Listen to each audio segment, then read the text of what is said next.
Então tá bom. Só deixa eu explicar aqui para o meu público, Renato, Kelvin e o pessoal da Anhanguera aqui, que a nossa live hoje tem um formato diferente, tá bom? Então, nossos seguidores aí, tanto do Instagram, quanto do Facebook, quanto do YouTube, hoje, né, a nossa live da 17 ou 19h17, né, que sempre é às 19h17, hoje nós estamos entrando um pouquinho mais cedo, porque nós estamos fazendo um evento especial junto com a Anhanguera, né, a Universidade Anhanguera, do Grupo Croton, do campus de Indaiatuba, né, Rosana? Isso mesmo, Faculdade Anhanguera de Indaiatuba. A gente tem entre a gente aqui a professora Daniele. A professora Daniele, ela é coordenadora dos cursos de administração, ciências contábeis. Ela é quadrivalente. Ciências contábeis e os tecnólogos de RH e logística. Tá, Dani? Esse é o professor doutor, meu mestre querido, Carlos Franco. Bom, professor, boa noite. Boa noite, Daniele. Tá bom. Então, hoje, o formato da nossa live, nosso público aqui que está pegando, né, a Rosana e a Daniela estão pelo som, né? Estou com o professor Renato aqui, temos vários professores aqui conosco, e hoje, então, nossa live vai ser muito mais rica, porque a gente vai ter a participação de alunos, tanto dos cursos de engenharia, quanto dos cursos de administração, contábeis, né? Nossos parabéns aí, o pessoal de RH, essa semana aí foi dia dos profissionais de RH, também temos gente de RH. Em suma, hoje nós estamos na internet e estamos no campus universitário, estamos fazendo aqui uma quadra transmissão, tá? Porque a gente está dentro do ambiente de ensino do Grupo Anhanguera, e nós estamos aqui do meu lado, abertos, né, na live com o público em geral. Então, estou vendo aqui Arquimedes. Em suma, quem quiser olhar lá pelas redes, é só entrar por Carlos Franco Futurei, que sou eu, especialista em futuro, né? Não tenho bola de cristal, sou especialista em futuro, não em adivinhar o futuro, mas sim em construir o futuro. Então, o futuro aí de quem está se formando, está fazendo a carreira universitária, meu público muito é pais e mães de alunos que estão fazendo vestibular e Enem, e eu tenho a impressão que hoje à noite vai ser muito especial, muito legal, que nós vamos estar podendo estar realmente num debate, uma mesa redonda aí, com pergunta, né, com microfone aberto para alunos, para tirar dúvidas, etc. O tema que eu propus foi justamente a integração das inteligências, notadamente a inteligência de mindset. É isso mesmo, Rosana? Isso mesmo, professor. Então, tá bom.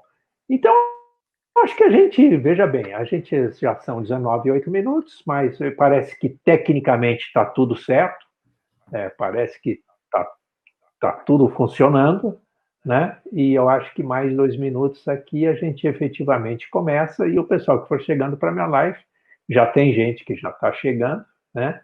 Eles vão se inteirando do andamento dos nossos trabalhos da noite aí, né, Rosana? Tá bom? Eu acho que é isso, né? E você vai me dando aí os parâmetros, como eu devo me comportar, tá bom, Rosana? Okay. Você que é o mestre. Tá bom.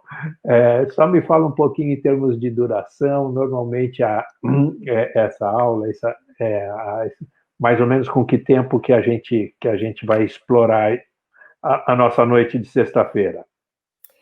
Então, nós temos aqui, está entrando alunos de vários cursos, né? A nossa aula começa às 19h10 e às 20h50 ela tem um intervalo, né? Uma live, eu acho que você tinha me dito que a sua live dura mais ou menos 1 hora e pouquinho, não é isso? Ok, tá bom, tranquilo, tá bom? Trabalhando com 1 hora e pouquinho, tá legal, né, Dani? O que você acha? Dani? Vamos ver. Eu acho que tá bom, professora, mais ou menos nesse esquema, porque depois a gente acaba abrindo para perguntas e acaba estendendo mesmo um pouquinho.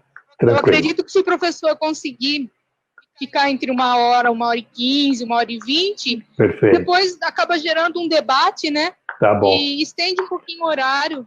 Cuidado comigo, viu, Daniel? Porque se você deixar eu falando de inteligências múltiplas, é capaz de a gente virar à noite aqui falando desse assunto. Tá? Todo conhecimento é bem-vindo, professor, para a gente Tá tem que estar bom. compartilhando. Tá bom, é mais o, né, o entusiasmo aí que a gente tem por estar falando com jovens, estar falando com professores, etc. Eu acho que é uma oportunidade muito legal. Eu tenho maior prazer em estar com vocês. E deixa eu explicar aqui. Tá. E o que eu ia pedir. Bom, a Rosana está aqui, tá bom. O meu público está ouvindo a Rosana e está ouvindo o Renato também, só não está ouvindo a professora Daniele. Se você tiver, Dani, se você tiver algum device aí, que pode ser um celular, eu te mando um link, mesmo que você não entre em imagem, você entra em som aqui no meu sistema. Não sei se isso ajuda ou atrapalha, mas se para você... normal, professor. Rosana, você consegue passar para a Daniela o link? Daí ela entra também com som e eu explico para o meu público aqui, que esse pessoal todo que está vindo só pelo microfone, está só a minha imagem, mas que são professores e que estão no campus, né, no campus universitário. Pode ser? Pode. Eu vou passar para a professora Dani. Tá bom. E assim que você aparecer aqui, Dani, eu ponho você para dentro, tá? Já mandei, tá?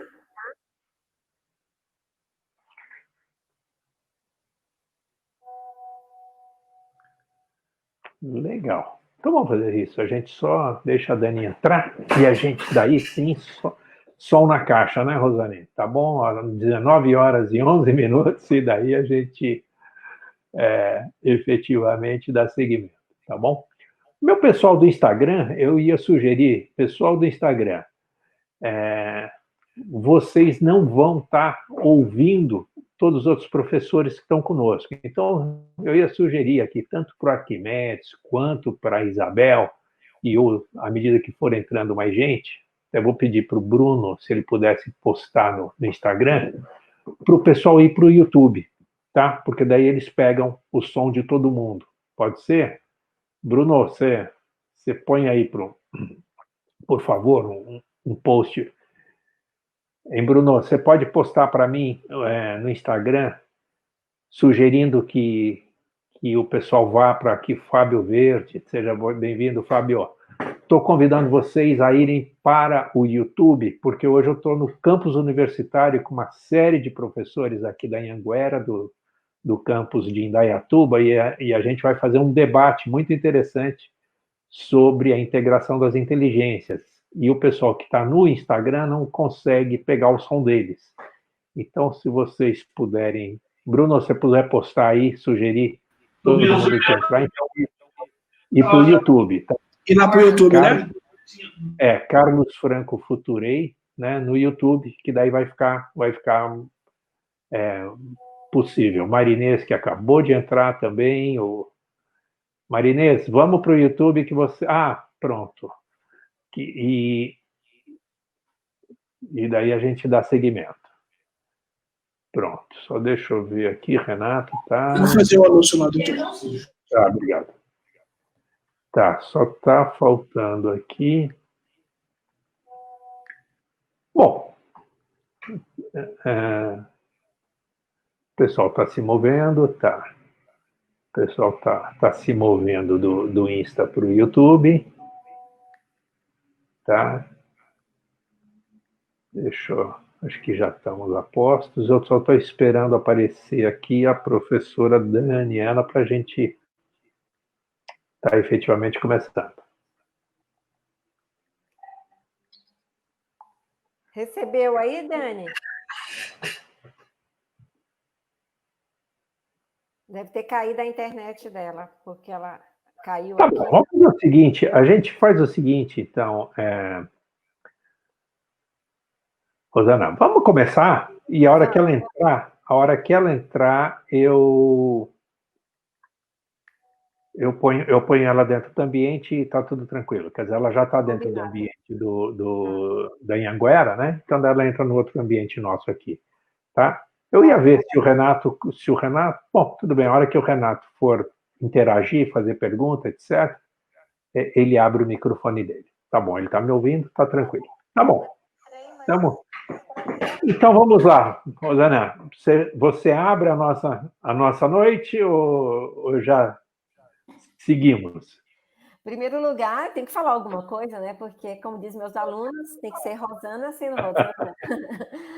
Eu agradeço profundamente essa oportunidade. É sempre um prazer imenso filosofar com uma pessoa tão especial como você, né? A gente aprende muito, você é um berço de sabedoria. Então, eu acredito que a gente vai fechar a nossa semana, né? Nós vamos fechar a semana com chave de ouro com esse momento. Então, seja bem-vindo, professor Carlos Franco, professor doutor, né? Um ser humano excepcional, que a gente quer muito bem, né? Eu e toda a minha família. E eu fico muito feliz dele ter disponibilizado esse momento para, digamos, nos engrandecer, né?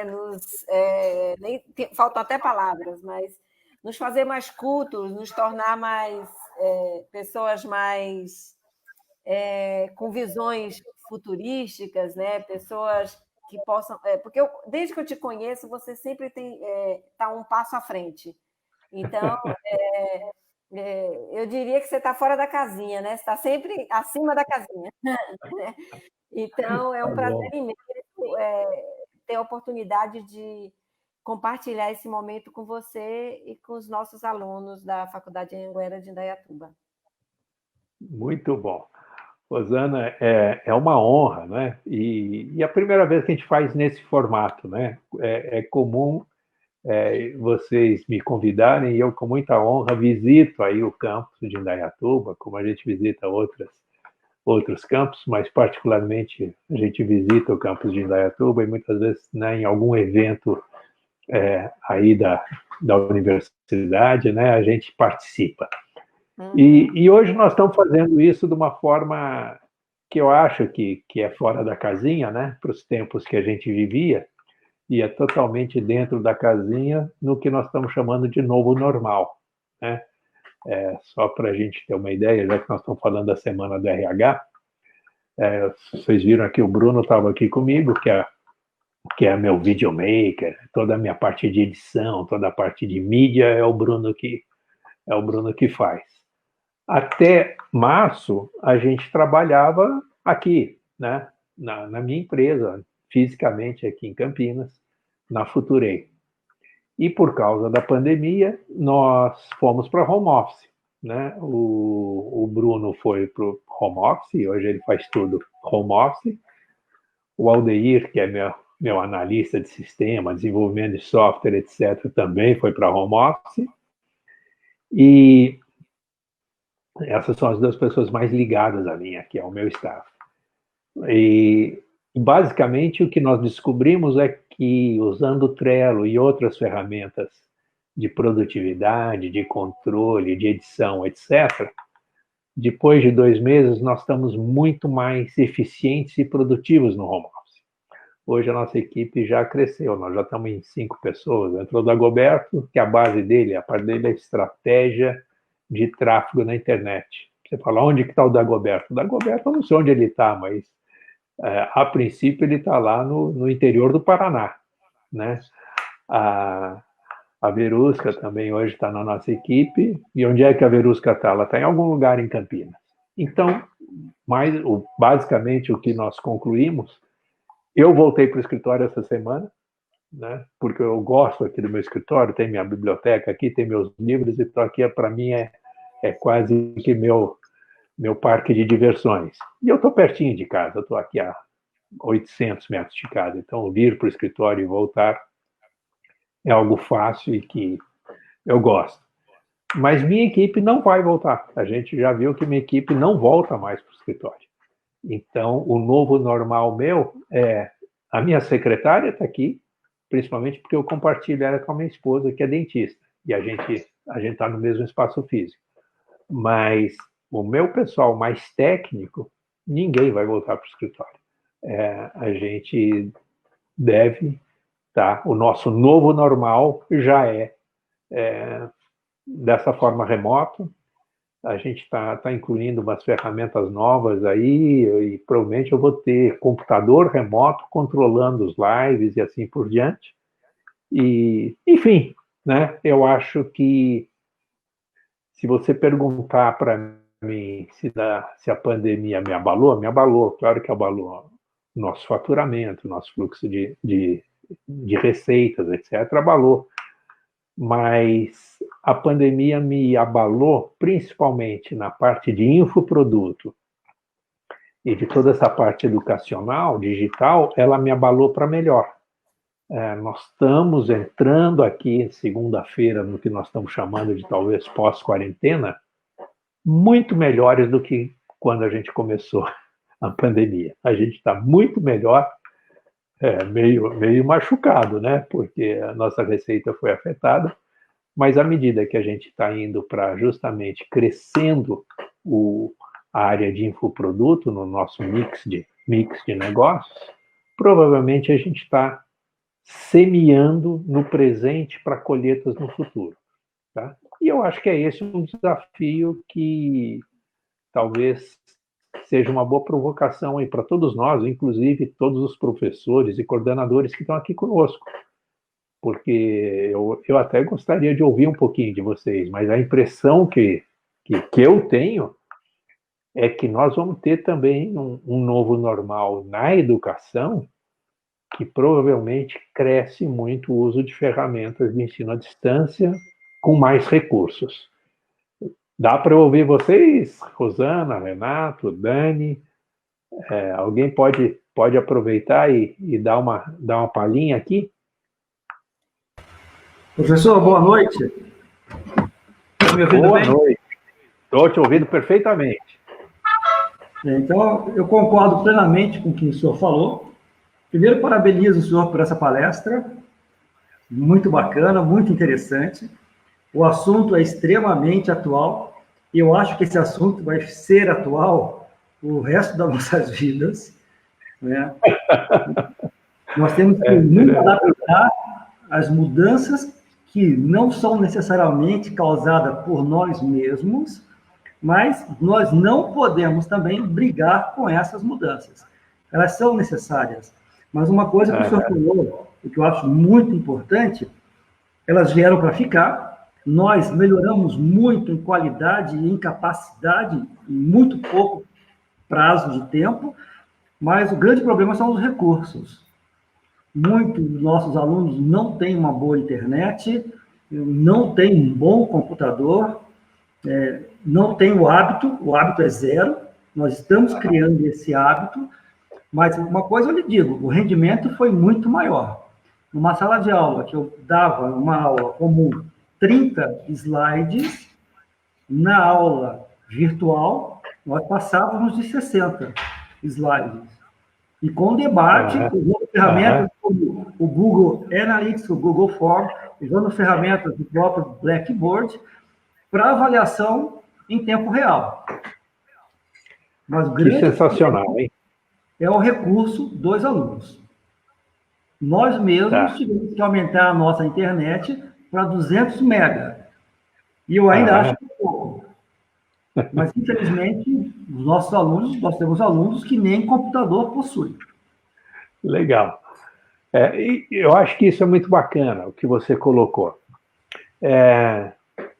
Eu tenho uma parte do que eu faço na vida, é um pouco de educação social, né? Eu me voluntarizo para projetos sociais de desenvolvimento humano, e principalmente a parte educacional acaba sendo um elo muito forte. Então, a gente tem um projeto muito bacana aqui no sertão da Paraíba, que basicamente a gente trabalha para vencer a exploração sexual de crianças e jovens, que infelizmente ainda existe isso no Brasil. E a forma de a gente fazer isso é justamente através de um apoio escolar que vai desde lá da pré-escola e vai até a conclusão do ensino médio. Mas a gente já vê nesse trabalho resultados muito interessantes. Muitos dos nossos alunos lá no Sertão já estão indo para o ensino superior justamente porque hoje existe o ensino à distância que consegue chegar lá no Sertão, lá a gente está em Piancó, a 400 quilômetros da costa, né? E o ensino à distância chega lá no Sertão e isso viabiliza, e olha que coisa interessante, cria a oportunidade do jovem continuar no Sertão. Não precisa sair para ir para a cidade grande para estudar e seguir carreira. E hoje está surgindo um negócio muito interessante, quase que a gente acaba cultivando muitos relacionamentos, está indo para o Sertão uma empresa espanhola que nos achou, e essa empresa espanhola está indo para produzir energia no sertão a partir de sistemas fotovoltaicos, né? Sistemas solares. E à medida que essa empresa está indo para o sertão, está já começando a fazer os primeiros contratos lá no sertão, a gente começa a gerar uma demanda derivada de mão de obra preparada para instalação, para a gestão desses parques ou dessas usinas ou campos solares e assim por diante. Mas o que eu introduzi essa história é que, da mesma forma que a gente atua no sertão da Paraíba, a gente atua em outros lugares do mundo, principalmente onde tem essa questão de pobreza ou de miséria e assim por diante. Então, a gente tem muitos projetos na África, projetos na Ásia, alguns projetos aqui na América do Sul também, mas o que eu queria comentar é o caso da África. Hoje, na África, principalmente, a gente trabalha principalmente no Quênia, a gente tem lá mais de 15 escolas no Quênia, a gente tem mais de 21 mil alunos no Quênia, e essas escolas estão nas favelas de Nairobi, que é a capital. Só para vocês terem uma ideia, Nairobi tem 3 milhões de habitantes, 2 milhões moram na favela. Mas a favela de lá não é tão urbanizada e tão desenvolvida quanto as favelas que nós temos no Brasil. Favela lá no Quênia, ela não tem luz elétrica, não tem esgoto, não tem infraestrutura nenhuma, não tem calçamento, não tem nada. Então, é bem adverso. O chão dos barracos é chão batido, é terra. Então, nós estamos falando em lugares mais pobres, lugares mais difíceis. Mas o que tem revolucionado no Quênia, a gente não imagina, né? O poder de um celular. Esse celularzinho simples, né? Que nem é um smartphone, é um celular. Mas um celular simples como esse tem WhatsApp. E por ter WhatsApp, você alcança o mundo, né? Então, eu consigo conversar com os meus alunos lá no Quênia, com amigos, por WhatsApp. E não é 5G ainda. Então, o que nós estamos vendo é eu creio, começo a observar isso, que aqui, ó, o pessoal lá da Paraíba já está entrando aqui, ó, está aqui na nossa live. Deixa eu mandar um abraço aqui para o Tarcísio. Olha que bacana, né? Então, a gente está aqui nessa live falando para o mundo, né? Isso é legal, isso é sensacional. Só deixa eu dar um... Então, pegando isso, quer dizer, o que deverá acontecer com a tecnologia? Eu acho que uma das coisas que vai acontecer vai ser, por exemplo, o novo normal brasileiro vai acelerar muito a implantação da rede 5G. Tá? Sim, se o 5G era alguma coisa que ia acontecer em 5 anos, o 5G, ou as empresas, os consórcios de empresa que conseguirem bancar uma inversão mais rápida, o mercado está pronto. Tá? A gente está vendo a demanda de fluxo, né? A demanda de dados. O 5G tem alguma coisa sensacional, que ele Ele vai baratear enormemente o custo da internet, o custo do usuário, vai aumentar a velocidade de forma que fique praticamente transparente a transmissão, né? A gente não vai ter download e upload, vai ser tipo assim, abre o arquivo tal, tá? Seria como numa rede local.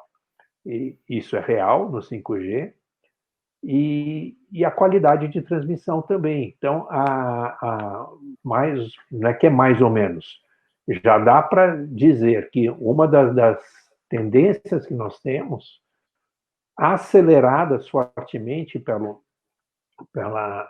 Covid, ou por esse período de Covid, é uma melhoria de infraestrutura de internet com inovação tecnológica.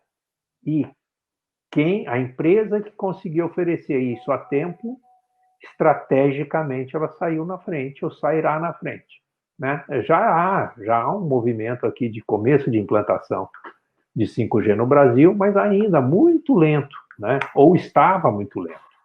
Eu acho que diante da oportunidade que a pandemia nos mostrou em termos de uso de internet, eu tenho certeza que as empresas que estão ligadas nesse mercado devem acelerar, devem agir. E com isso, o nosso mercado, né, o nosso mercado, esse ponto que você colocou, do acesso, que muitos dos nossos alunos não têm acesso por uma questão tecnológica, isso deve mudar.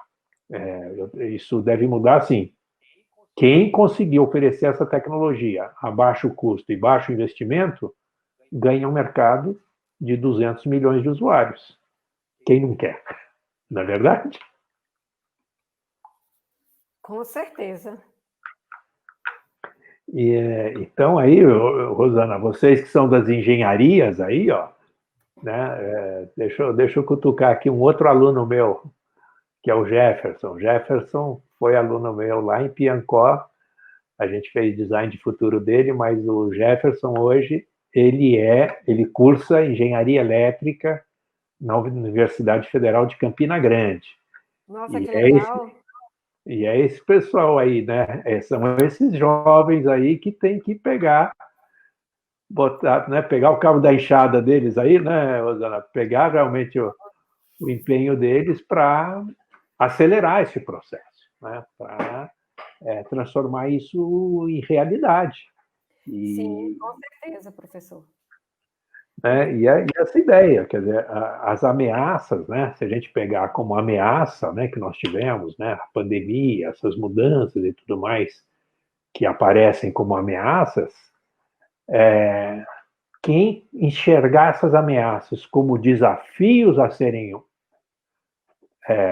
enfrentados, poderá ou já está, né, transformando essas ameaças em oportunidades. Eu tenho aí, segunda-feira a gente começa uma live nova, que é a live TAL, né? A live TAL é justamente transforma ameaças em oportunidades. E ela vai ser um pouquinho mais cedo, tá? Ela vai ser às 18h08. E então o enfoque do TAL é justamente isso. O pós-pandemia não precisa ser menos. O pós-pandemia pode ser mais. Né? Nós, mais ou menos, estamos nos conformando aqui que o pós-pandemia é uma situação um pouco mais difícil de negócios, com um pouco menos de renda, ou com um pouco mais de dificuldades. Ok, pode ser isso. Pode ser que para a maioria de nós o pós-pandemia seja um tempo mais difícil, com menos expectativa, com mais trabalho, com desemprego. Pode ser. Mas o pós-pandemia pode ser um período de inovação, um período de novos negócios, um período de novas oportunidades. Tá? Tem um dado de hoje, não sei se vocês viram.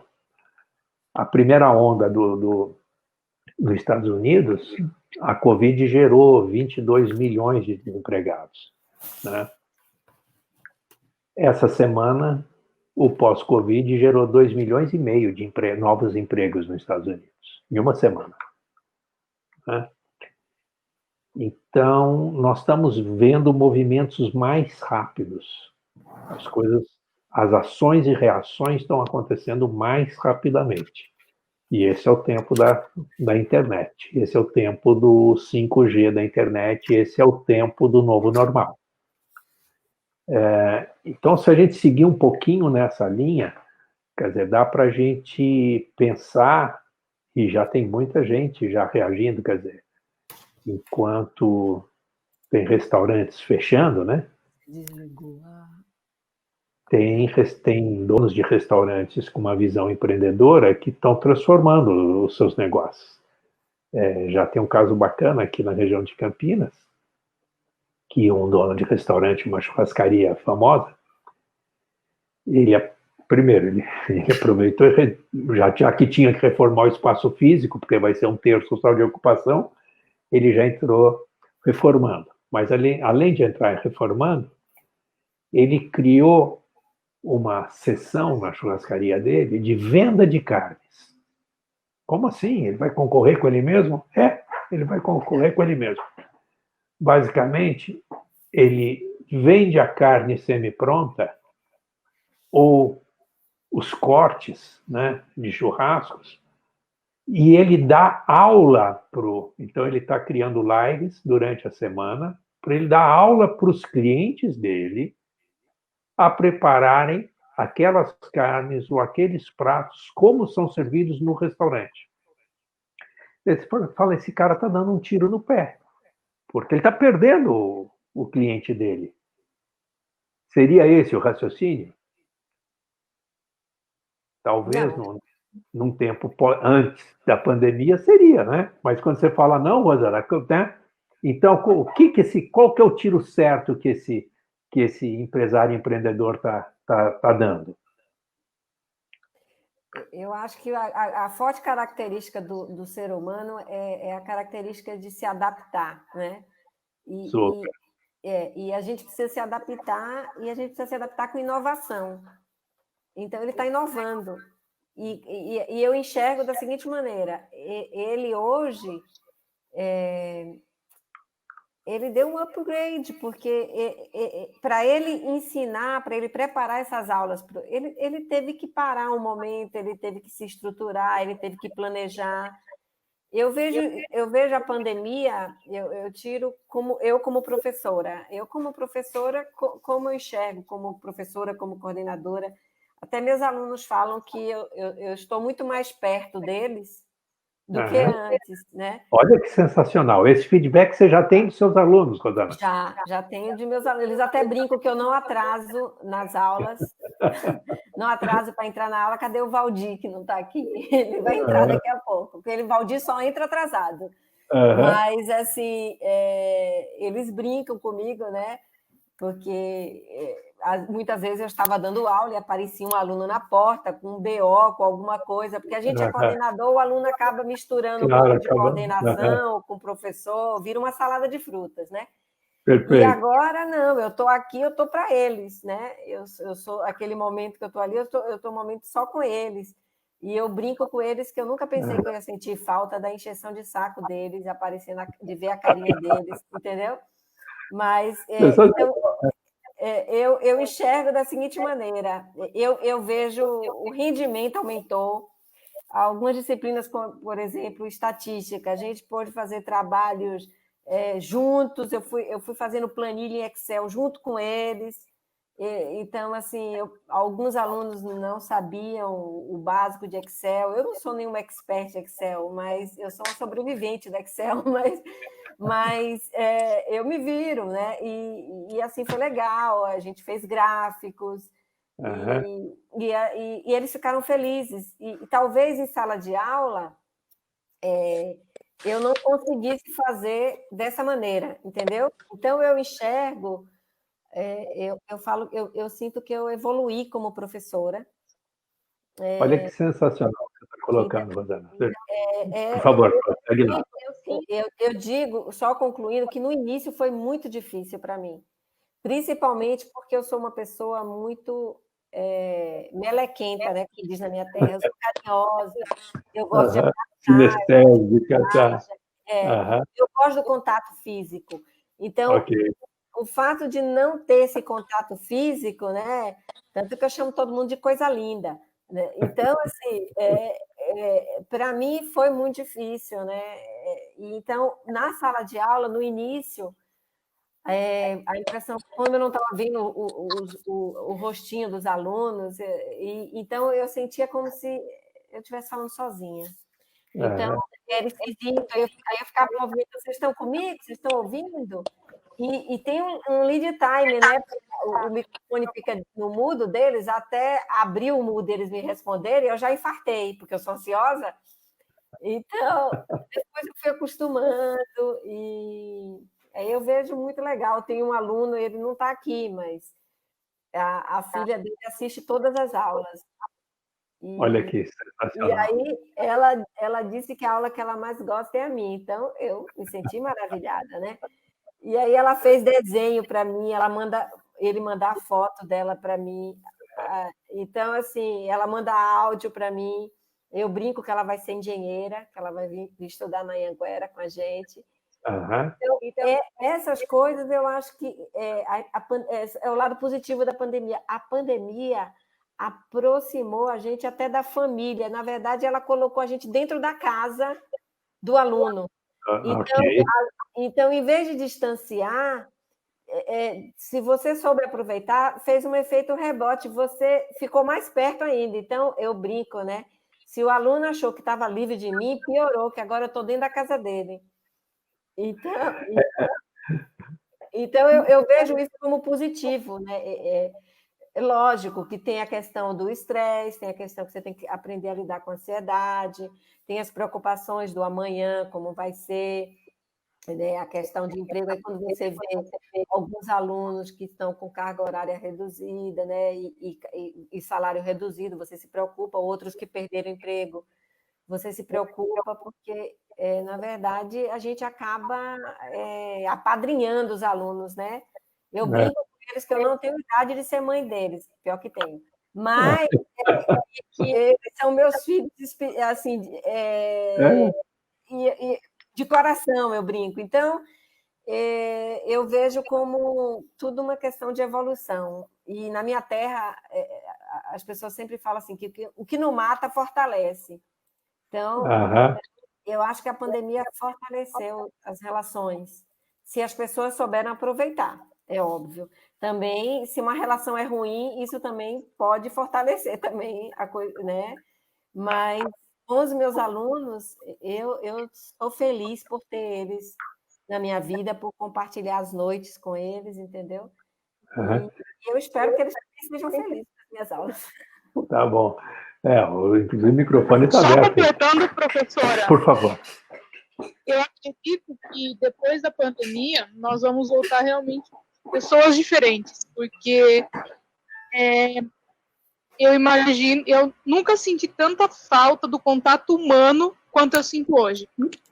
A tecnologia ajuda, favorece, mas eu acredito que nada substitui o calor humano. E é disso que eu sinto mais falta, e eu acredito que muitas pessoas sentem também falta do contato humano. Eu acho que... A Dani trabalha bem do meu lado. Eu acho que ela está com saudade de eu ficar enchendo o saco dela. Eu tô. Coisa linda ter você. Agora, olha que interessante que vocês duas colocaram, né? Tanto Dani como a Dana. Que interessante, quer dizer, a gente vive um paradoxo, né? Que é o distanciamento físico com aproximação no sistema de ensino, né? Olha que sensacional que você coloca. Embora a gente tenha se distanciado mais fisicamente, né? Mas a relação com os alunos virou melhor, mais customizada, né? Mais personalizada. A gente consegue atender melhor caso a caso nossos alunos, com mais qualidade. Olha que coisa louca, né? Ao mesmo tempo, né, se eu falo assim, meu aluno lá, ele tá bom, não tinha dinheiro, ou tinha uma limitação de recursos para investir em tecnologia, hoje só os custos dele que vão diminuir em deslocamento e a maior disponibilidade de horas úteis por dia, talvez compensem isso, talvez dê para investir num celular melhor ou o que for, né? Então, são assim, estou levantando só como hipóteses, né? São coisas que podem acontecer. Mas ainda ontem, eu estava conversando com o meu gerente do Bradesco. Eu não estou fazendo propaganda do Bradesco aqui, mas sou cliente do Bradesco. E o Bradesco tinha uma tradição muito grande de ser totalmente avesso ao home office.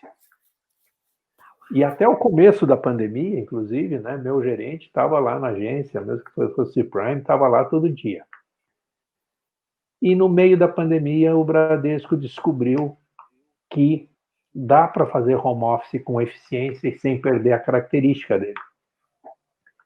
Então, o que vai acontecer até no Bradesco, que é uma instituição relativamente tradicional, é que eles vão começar a adotar o home office. E daí você fala, Carlos, mas você está louco, você está contando isso como uma boa notícia, vai aumentar desemprego, vai ter um monte de coisa. Eu falei, tá bom, só estou o seguinte, acho que o professor Renato falou que há coisas que são tendências, né? E tendências a gente tem que reagir diante delas. Mas conversando com o meu gerente, ele tem um filhinho de 3 anos. E eu tenho netos, né? Meus netos têm 3 anos e meio e minha netinha mais nova tem 1 ano. O meu neto, provavelmente, dificilmente vai querer voltar para a escola, porque a pandemia mostrou para ele uma perspectiva de mundo novo. Ele tem o pai e a mãe o dia inteiro em casa, né? Ele pode brincar, ele pode ver, ele pode ir lá no escritório, interagir com o pai ou com a mãe, né? Mesmo que estejam trabalhando. Então, ao mesmo tempo que a gente se distancia um pouco da relação aí de proximidade, Dani, né? dos nossos colegas e dos nossos alunos, a gente aumentou a relação de proximidade da nossa família. Seu filho, né? Provavelmente vai, mesmo você trabalhando, ele vai poder te ver, vai poder estar com você, talvez vai poder sentar na mesa e fazer a lição de casa do seu lado. Não sei se você ainda tem filhos pequenos, mas para quem é professor, por exemplo, ou no caso lá do meu gerente de banco, talvez no começo, nos primeiros meses, isso atrapalhe um pouco a atenção do meu gerente lá, na hora que estiver trabalhando, e dar atenção para o filho dele, mas pode ser que daqui a pouco não, né? Pode ser que daqui a pouco eles vão estar lá, um estudando, o outro trabalhando juntos, lado a lado, né? E isso no mundo antigamente, né? Até março, no mundo antigo, não era possível, né? Então, talvez o que a gente vai ver é um grande crescimento nas relações familiares. Tem sentido ou não? Tem sim, professor. Eu acho que muito. Eu vejo isso bem forte em todas. Eu vejo aquilo que eu falo. Tem filhos dos meus alunos que assistem todas as aulas com eles. Então, assim, os meus alunos, o perfil dos nossos alunos da Anhanguera é um perfil batalhador, né? O aluno, ele trabalha o dia inteiro, ele sai cedo de casa, ele trabalha o dia inteiro, ele vai direto para a faculdade e ele chega em casa e o filho está dormindo. Uhum. Agora, o filho assiste aula com ele. Tem criança que fala, eu falo, todo mundo acertou, e a criança fala, entrega o pai ainda. Meu pai errou. Então, super legal. Né? Isso é super legal. Muito. Nós estamos falando de humanização, né? Então, são mudanças, né, Dani? Eu concordo com você, né? Minha equipe mesmo, quer dizer, a gente faz 2 meses e meio que a gente não se encontra, né? Eu falo o dia inteiro com a minha equipe, mas a gente não se encontra, né? Provavelmente, no pós-pandemia, provavelmente uma vez por semana a minha equipe vai se reunir fisicamente, mas talvez para almoçar junto, pelo lado humano mesmo, entendeu? E não pelo lado de trabalho. Estou imaginando isso, que provavelmente isso vai começar a acontecer. Franco, que surgiram assim, muitas oportunidades para as pessoas se qualificarem. Então, tem vários cursos gratuitos. Então, foi uma oportunidade para que você possa se especializar, melhorar seu currículo, até mesmo para buscar novas oportunidades, porque aquilo que você falou agora foi bem interessante, né? Quer dizer, essa semana surgiram todas essas vagas, esse período aí pós-pandemia, né? Quando nessa segunda fase aí nos Estados Unidos, olham quantas vagas, mas é óbvio que essas vagas provavelmente as exigências também devem ter mudado, né? Já deve ter outra configuração, né? Já deve ser diferente, né? Então, a gente está vendo, por exemplo, hoje mesmo, né?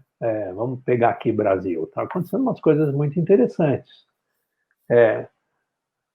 Setor do agronegócio está bombando.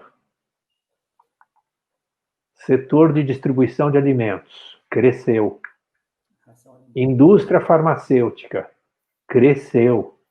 Ração animal cresceu. Muito. Não pararam, continua vendendo bastante. Eu tenho clientes que são desse ramo e não é só cachorro, gato, não. É periquito, papagaio, passarinho, tudo. Tudo, né? Quer ver um outro dado louco? Olha só, essa é uma tendência internacional que vai começar a acontecer aqui. A Porsche, carros de luxo, né? A Porsche bateu recorde de venda agora no mês de maio. Alguém explica isso? Professor Antônio, está explicado aquele Porsche na sua garagem. Mas você sabe que meu sonho de consumo é Porsche, né? Eu até brinco, né? Uma frase que eu vi no Museu da Porsche lá em Stuttgart uma vez. Quem gosta de se aparecer, compra Ferrari. Quem gosta de carro, compra Porsche. Legal. Se eu tivesse grana, com certeza, a vida é tudo, o Porsche é caro, mas se eu tivesse grana, eu também entraria nessa estatística de comprar carro da Porsche.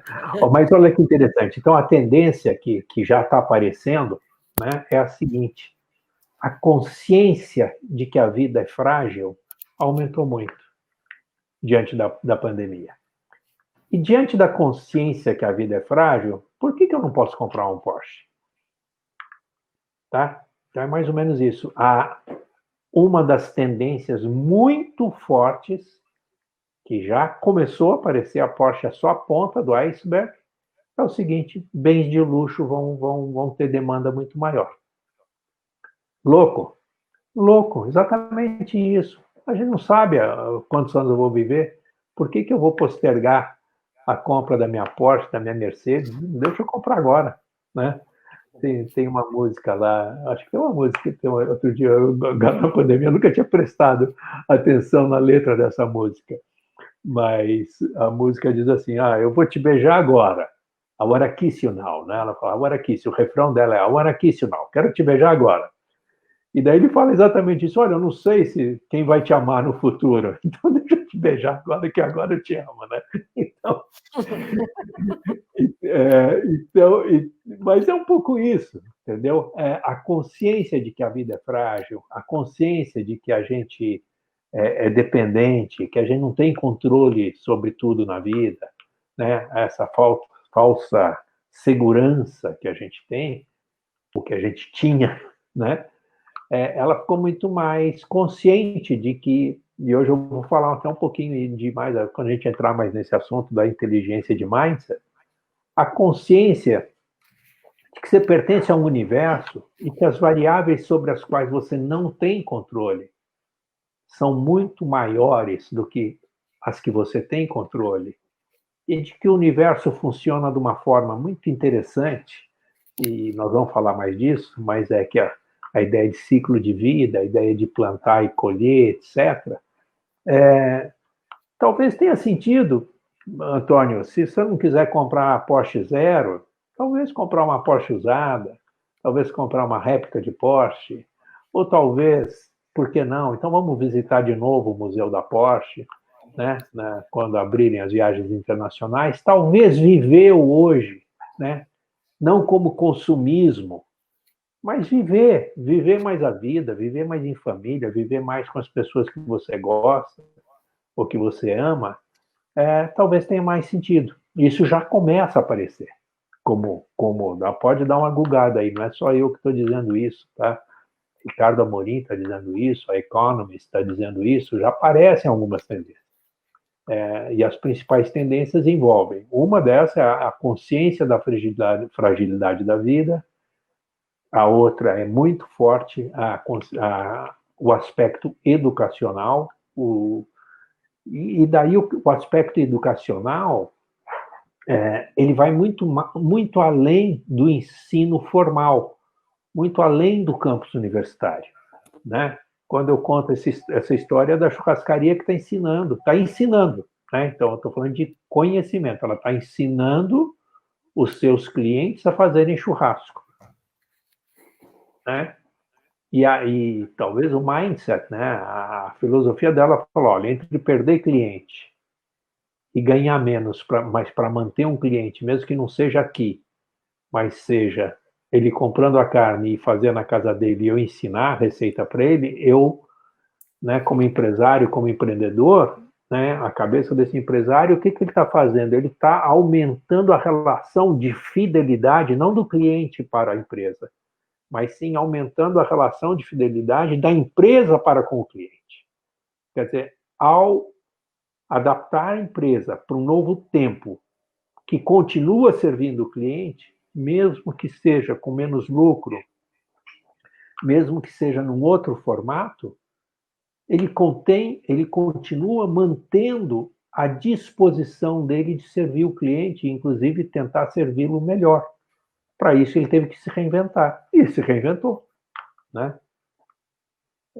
Talvez isso, se a gente pegar a rápida capacidade que as universidades tiveram e se desafiaram a se adaptar rapidamente, seja lá como for, usar plataformas, usar parcerias, fazer parceria com a Microsoft, isso, aquilo, mas continuar, não interromper o processo. Imagina aí os alunos que estão nos ouvindo, já imaginou que ruim teria sido se a gente tivesse parado esses meses todos e tivesse que retomar lá em agosto o primeiro semestre desse ano, e quem está se formando esse ano não iria se formar, ia se formar o ano que vem, não ia ser muito pior?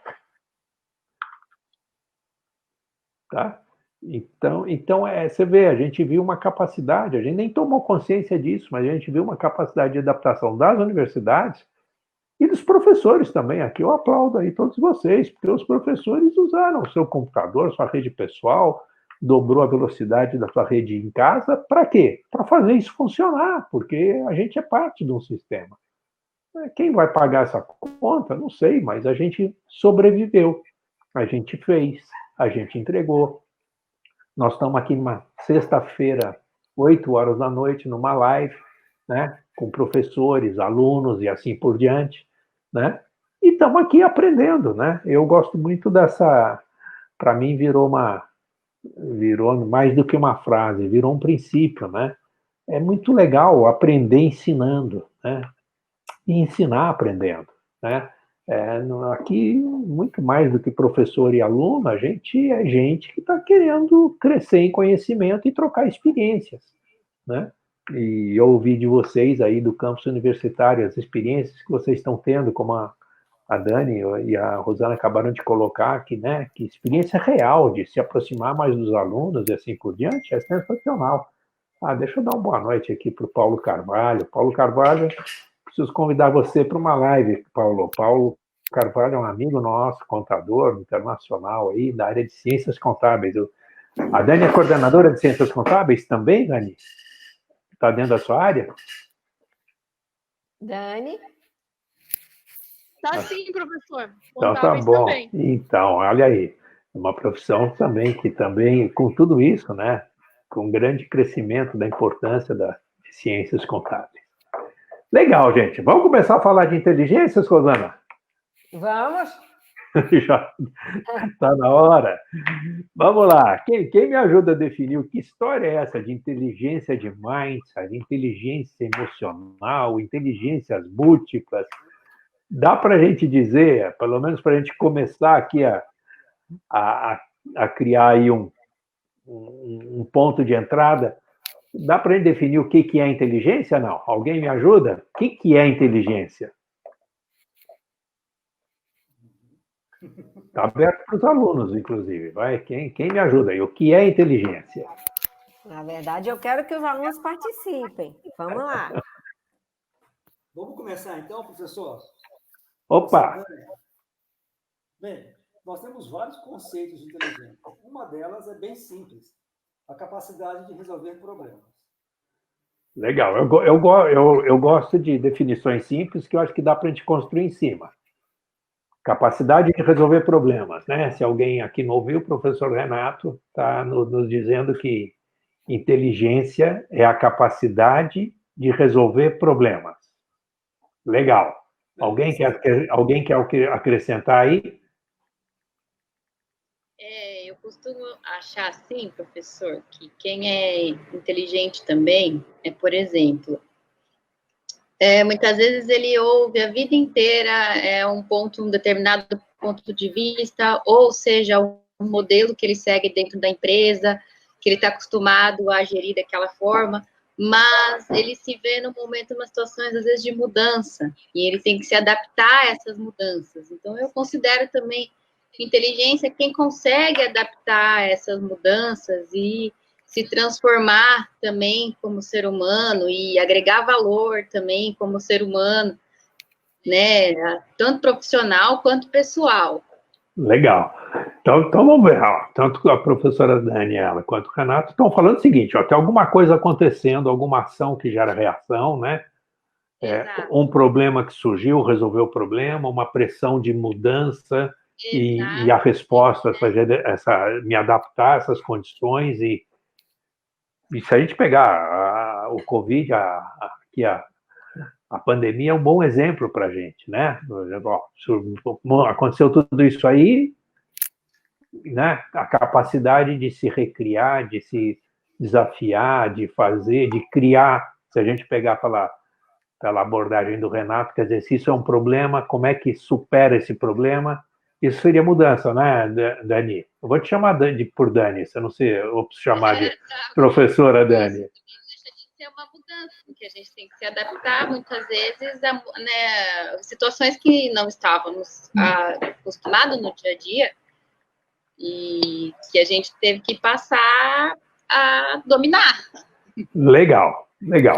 Então, em suma, né? Então, se a gente pegar inteligência como algo que é diante de um desafio, diante de um problema, diante de uma pressão, nós acessarmos os nossos recursos aí internos, o nosso sistema lógico, o nosso sistema límbico, se a gente pegar tudo isso e reagir, né? E se a gente quisesse ver se tem sentido o que eu vou falar aqui.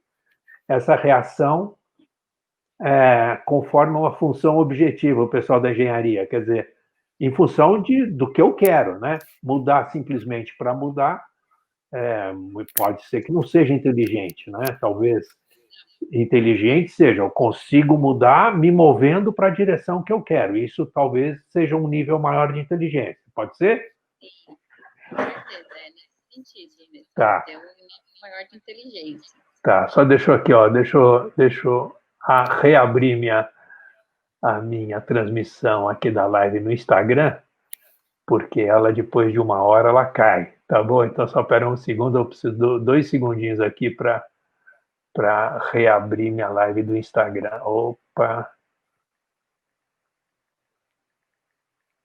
Estamos quase lá. Pronto, aberta. Então, inteligência nós vamos definir assim. Então, é uma capacidade de reagir, uma capacidade de mudar, é uma capacidade de enfrentar problemas, se movendo para uma condição pré-determinada, uma condição que a gente deseja. Então, eu me movendo, poderia dizer assim, me movendo para a direção que eu quero. Eu vou ser mais inteligente à medida que eu consigo, então, diante de tudo isso, me recriar para aquela condição que eu quero, né? Aquele alvo que eu persigo e assim por diante. Isso pode valer para tudo, né? Pode valer para uma condição de vida, uma condição profissional, uma condição de lazer, em suma, né? Para qualquer uma dessas condições. Então, definindo inteligência assim, quem é mais inteligente, então? É quem é capaz de reagir. Dá para a gente pensar em exemplos de pessoas inteligentes? Alguém me ajuda aí? Quem que seria eu?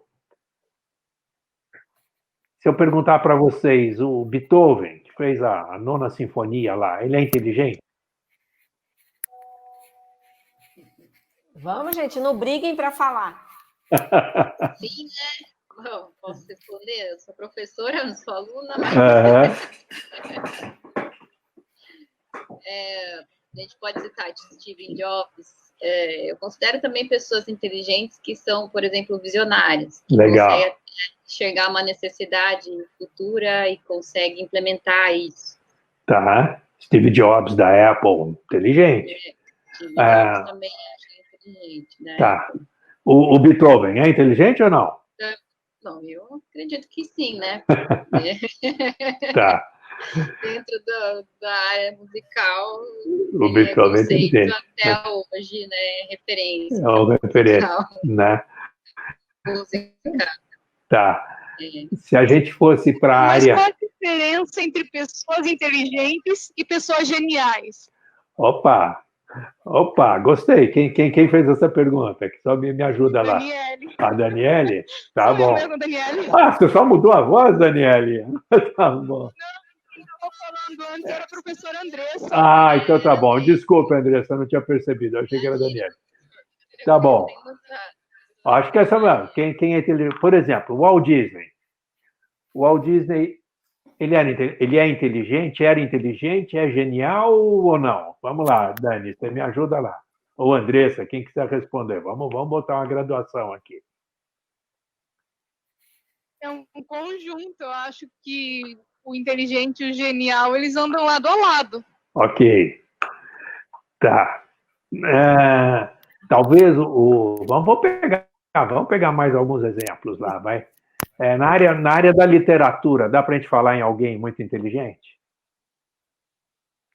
Por exemplo, quando eu falei do Beethoven, mas se há uma peça musical que eu gosto muito, é de Mozart. Acho que é de Mozart, né? Aquela Sinfonia das Quatro Estações, que ele fala do inverno, do verão, do outono e da primavera.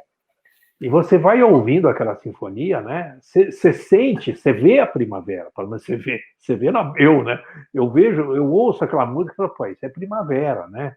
O verão tem som de verão, né? Aquele som, aquela música te leva, né, na tua imaginação a você entender ou imaginar as quatro estações, né? No inverno, no outono, né? Um declínio, um escurecimento, assim por diante. E era só som, né? Então, eu acho ele genial. Mas se a gente pegar, por exemplo, na literatura, você pegar... Quem? Me fala aí, alguém conta aí de algum escritor legal. Posso pegar Jorge Amado? Jorge Amado é um... Eu ia citar também. Cita lá. Que, na verdade, ele é mais contemporâneo. Vamos lá. Mais moderno. Ele se chama Noah Harari. Tá. É israelense. Não é escreveu, inclusive, grandes best-sellers. O Homo sapiens, né? O Homo sapiens, exatamente. 21 lições. Eu estou lendo, 21 lições eu estou lendo agora. Legal. Eu também, professor. Legal.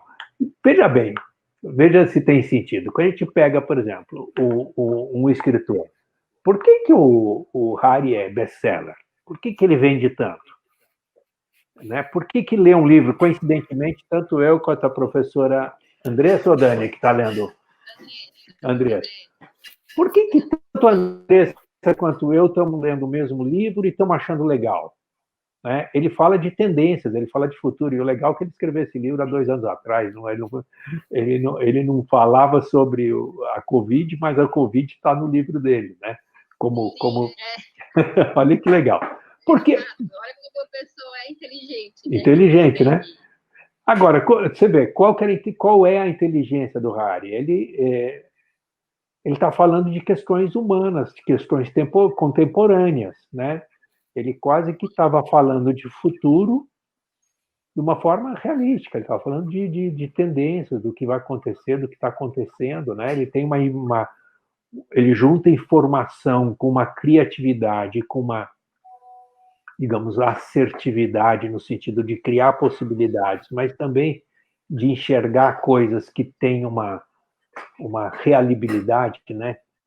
Se tornam possíveis de uma forma inteligente, né? Não é excepcional, talvez eu pudesse dizer genial, né? Respondendo com a Dani, você fala, pô, ele não existia o novo Covid e a Covid está no livro dele. E ele escreveu há 2 anos atrás, né? Então, se a gente olhar lá na década de 60, mas principalmente 70, o professor Gardner, né, que é da Universidade de Harvard, ele criou o modelo de inteligências múltiplas. Ele fala, gente, é o seguinte, olha, tem aí, né, ele listou 9 inteligências, né? Ele falou, olha, tem inteligência musical, tem inteligência linguística, tem inteligência lógico-matemática, que é o QI, tem inteligência espacial, tem inteligência naturística, e assim, tem inteligência intrapessoal, né? Tem inteligência interpessoal, e assim ele listou aí 9 inteligências. Se eu não falei as 9, é só você dar uma googada aí, que vai ser muito fácil você achar, até nos meus materiais tem, você vai achar eu falando sobre todas essas inteligências. Agora, o que acontece? Todos nós temos essas 9 inteligências.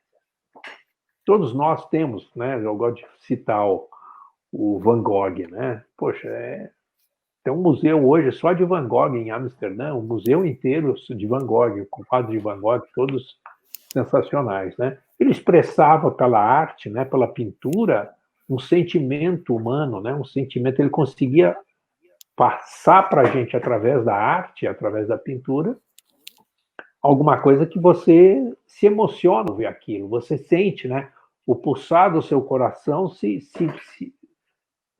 acontece diante de uma obra de arte como aquela, quanto diante de uma obra musical e assim por diante, né? Então a gente fala de inteligência corporal, né? Os esportistas têm e assim por diante. Então, o interessante é que todos nós temos essas inteligências, mas o legal, o que é muito bacana, o que tem muito sentido quando a gente fala de inteligências, então, é justamente você trabalhar não com uma inteligência única, mas com o teu top 10, 20, 30% das inteligências que você mais usa, tá? É quase que, se você pegar ali, digamos, eu vou contar um exemplo, tá? É um exemplo muito legal, fácil de entender o que eu estou falando. Eu tenho um aluno meu, que é o Daniel.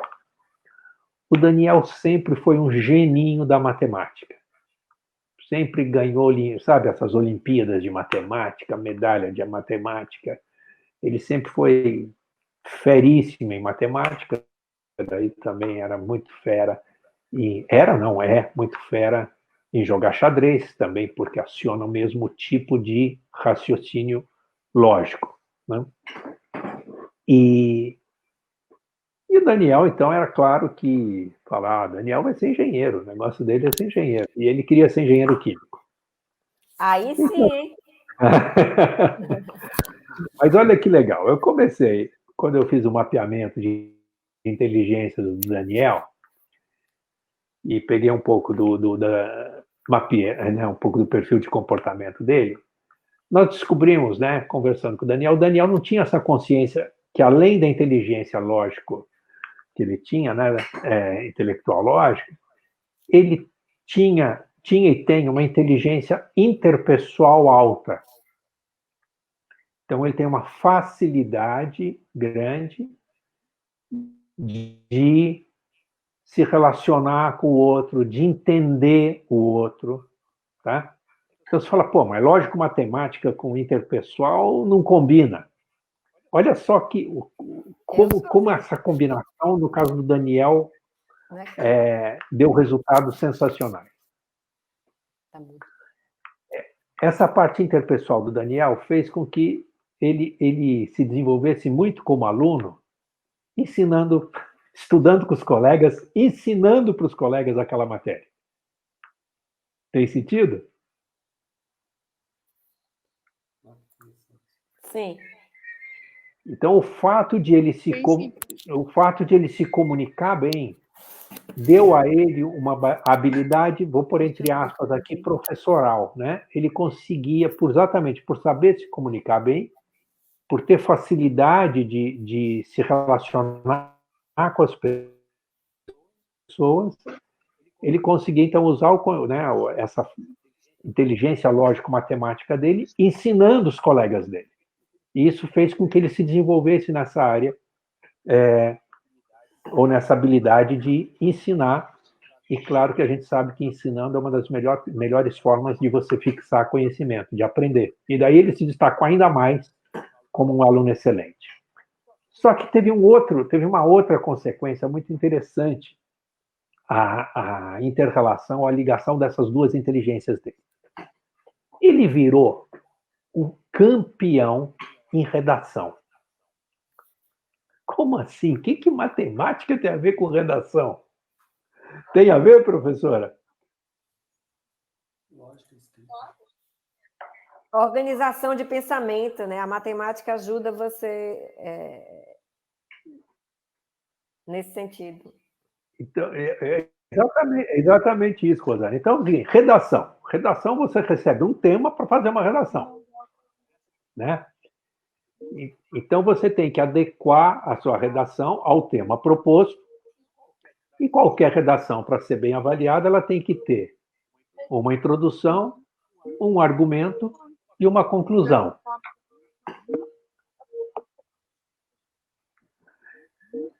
Se você pensar que a estrutura lógica de uma redação, ela tem, então, uma introdução com argumentação e com conclusão, isso absolutamente é raciocínio lógico. Tem algum microfone aberto em algum lugar aí, Rosana? Eu fechei. Eu ativei o mudo de todos. Pode continuar. Tá. Então, veja bem. Para você construir um bom texto, pode ser uma redação, mas um bom artigo, um bom livro, alguma coisa interessante. A internet dele lá, hein? Eu estou escutando todo mundo aqui normal. Vê se estou escutando vocês. Todo mundo me escuta ou não? Me veem bem? Estou te escutando. A imagem deu uma congelada no Teams. Também está mudo. É que talvez você fechou de todo mundo, Rosana? Desativou para ele lá. Você fechou de todo mundo, inclusive a mim. Eu acho que você precisa abrir o meu. Abre o seu aí, Franco. Você está mudo. Você desativou todo mundo, inclusive eu. Então, deixa eu... foi isso mesmo. Muting, agora vocês me escutam. Pronto. Tá. Não, tudo bem, voltou. Então, o que eu quero dizer é o seguinte. No caso do Daniel, quer dizer, qualquer artigo que a gente for escrever, qualquer coisa que você quiser se comunicar com alguém, ela requer que você atraia a pessoa, atraia a atenção da pessoa, envolva a pessoa desenvolvendo um raciocínio convincente e conclua, né? Então, qualquer texto pode ser uma redação, mas pode ser um artigo, um livro, um artigo científico que seja, sempre ele tem que ter uma estrutura, ele tem que ter uma introdução, tem que ter um desenvolvimento argumentativo e uma conclusão. Se a gente levar isso para a filosofia, é quase que silogismo, né?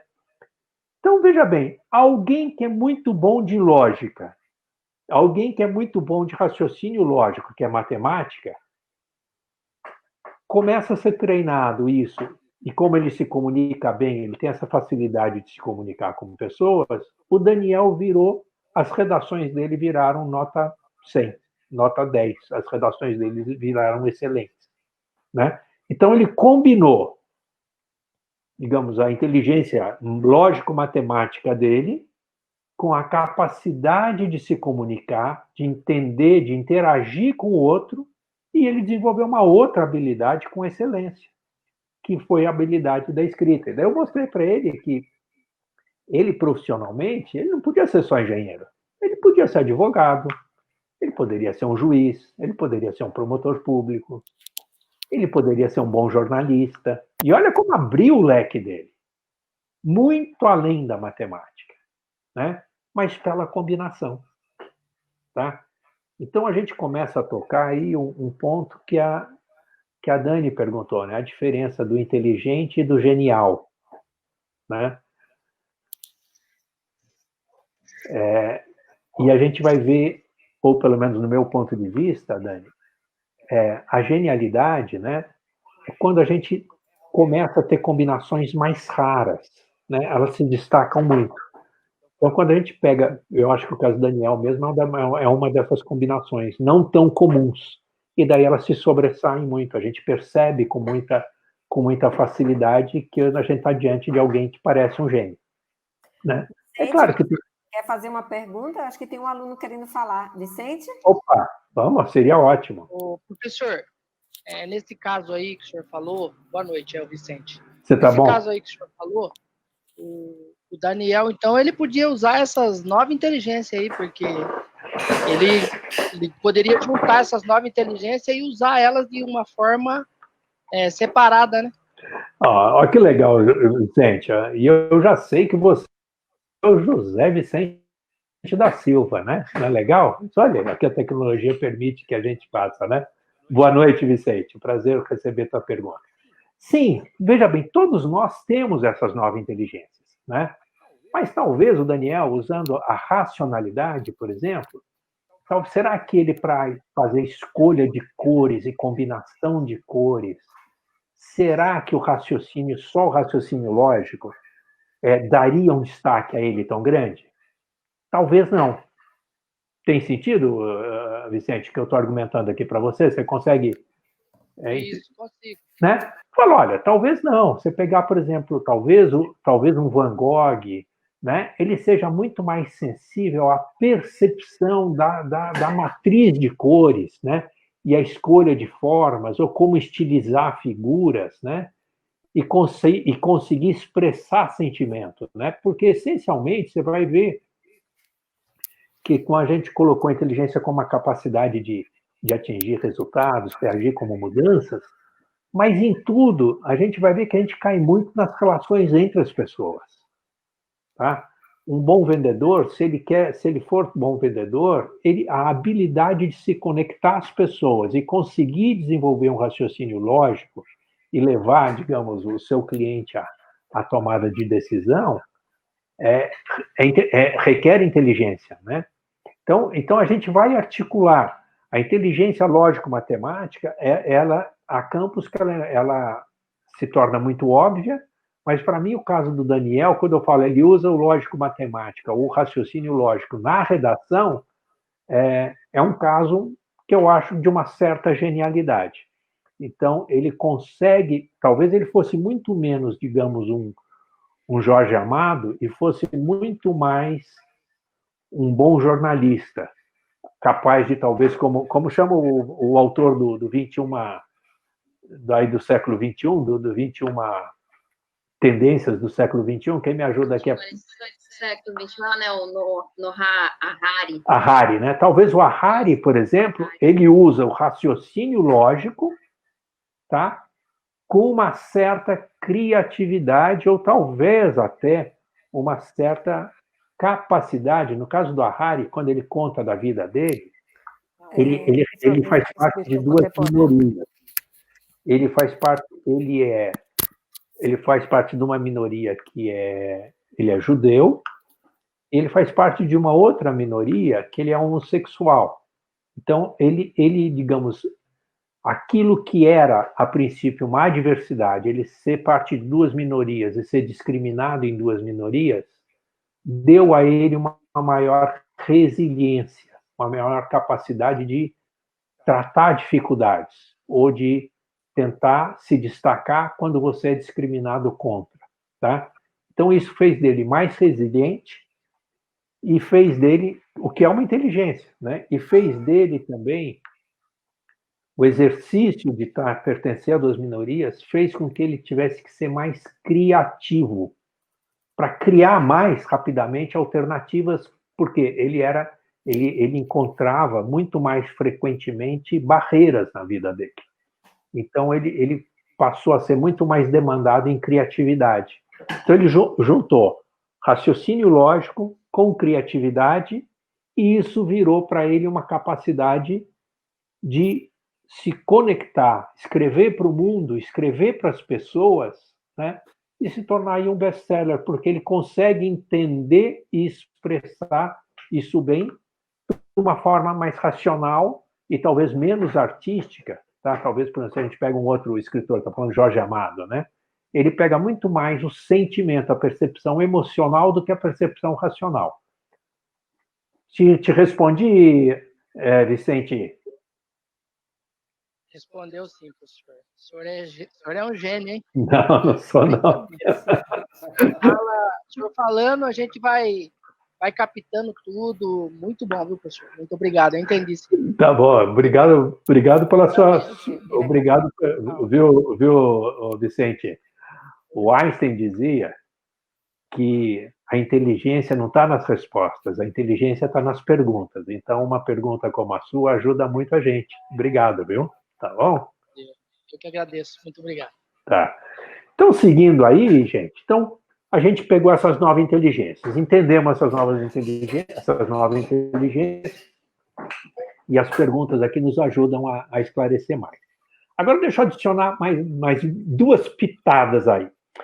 Isso aí, nós estamos falando de década 60, 70, esse modelo de Gardner foi muito desenvolvido, ganhou o mundo, foi muito valorizado, ele abriu aí uma série de pesquisas muito interessantes, e ali para os anos 90 surge Daniel Goleman, tá? Final dos anos 80, começo dos anos 90, o Goleman é um psiquiatra, médico psiquiatra norte-americano também, e ele lapida esse termo inteligência emocional, tá? No começo, o próprio Gardner brigou um pouco com ele, porque dizia que a inteligência emocional que ele defendia, na verdade, estava dentro das 9 inteligências. Aí a coisa foi consolidando, foi andando e se consolidando, e o modelo do Goleman cresceu muito e se consolidou muito, e hoje é muito usado. O Goleman diz o seguinte: inteligência emocional tem 4 pilares. Quais são os 4 pilares da inteligência emocional? Eles são conhecer as próprias emoções, ele chama de self-awareness. Você ser capaz de conhecer suas próprias emoções. Então, esse é um pilar da inteligência emocional. Qual que é o outro pilar da inteligência emocional? O outro pilar da inteligência emocional é a sua capacidade de gerenciar as próprias emoções. Então, esses 2 pilares aqui andam juntos. Na verdade, os 4 andam juntos, mas vamos entender esses 2 primeiros pilares. Se eu conhecer minhas próprias emoções, eu consigo, então, ter material para gerenciar as minhas próprias emoções. Posso até, como qualquer ciência de administração, a gente sim precisa aprender a gerenciar as próprias emoções. Às vezes a gente conhece as próprias emoções, mas não gerencia bem. Alguém consegue me dar exemplos aí? O que são emoções, pessoal? Dá para a gente dizer o que é escrever. Tristeza é emoção ou não? É sentimento. É emoção? É emoção. Alegria. Ansiedade. Não é um estado de espírito? Estado de espírito, acho que está legal. Eu não vou perguntar o que é estado de espírito, eu acho que é estado de espírito, né? Como você se sente triste, você se sente alegre. Não são sentimentos, sei lá se isso não é um momento. Tá, eu acho que aqui a gente não precisa teorizar muito, mas acho que está bem legal. É um estado de espírito, é como você se sente, né? É aquilo que vem além da racionalidade, ele vem, né? E daí uma das coisas que o Goleman trabalha, como ele é médico e psiquiatra, entende bastante de fisiologia, uma das partes que eu gosto muito do principal livro do Goleman é relacionar o emocional com a fisiologia do corpo. Então, ele fala, olha, por exemplo, quando você sente medo, né? Você já reparou que quando alguém sente medo, a pessoa fica branca? Fica ou não fica? Numa sensação de medo ou numa sensação de susto? Você tem um susto forte. Pálida, né? Fica pálida. Mas por que a pessoa fica pálida? Alguém me ajuda aí, não? Dispara a adrenalina, né? Sangue nela. Já entra... A parte fisiológica mesmo, aquilo que você falou, dessa relação. Exatamente. Né? Então, é o oposto da adrenalina. É o oposto, né? O sangue vai todo para o sistema central. Por quê? Por que vai todo para o sistema central? Isso aí você não precisa pensar, isso acontece. É a reação do desenvolvimento de milhões de anos do homem. O que acontece? Quando você sente medo ou você toma um susto, alguma coisa está acontecendo sobre a qual não tem controle. Você já viu alguém alguém que sofreu um acidente e perdeu a mão? Alguém já viu? Você já teve até um presidente que perdeu um dedo, né? Mas vamos mais adiante aqui. Você já viu alguém sem mão? Alguém pode me dizer aí? Deus me livre. Eu não. Perdeu. A gente viu, né? Estava vivo, estava andando. A gente viu, estava andando pela rua. Tem vida normal, tá seguindo, não tá? Alguém sem braço? Alguém sem uma perna? Você já viu alguém sem coração? Não, né? Vivo não. Vivo não. Né? Sem coração não dá para estar vivo. Tem. Tem? Depende do ponto de vista, né? Não, estou falando do coração, esse. Não coração emocional, não. Esse coração fisiológico, que é um músculo que bate e bomba sangue, tem 4 válvulas lá, 4 não, né? 4 partes, 2 válvulas. Ninguém vive sem ele. O nosso corpo sabe disso. Ele fala, cara, vem uma ameaça aí. Quem precisa sobrar? Os órgãos vitais. Ele pega e manda o sangue todo para os órgãos vitais e os órgãos periféricos, se perder um braço, uma mão, a vida continua, a vida segue. Mas tem órgão vital, não tem. Então o sangue vai todo para o sistema central, tá? Para conservar a vida. Então, quem faz isso? É o raciocínio? Não, sistema límbico, sistema central. É o homem chimpanzé, né? É o quê? É a hereditariedade de milhões de anos que os homens, né? Os seres humanos que reagiram assim sobreviveram. Os que reagiam diferente morreram, né? Então, isso ficou como uma herança hereditária aí no desenvolvimento, né? Independente de a gente pensar em darwinismo ou criacionismo, ou seja lá o que for, o ponto não é esse. Então, isso é fisiológico. Tá? Ao contrário, se a gente pegar lá o que a Rosana falou, adrenalina, tá? Se você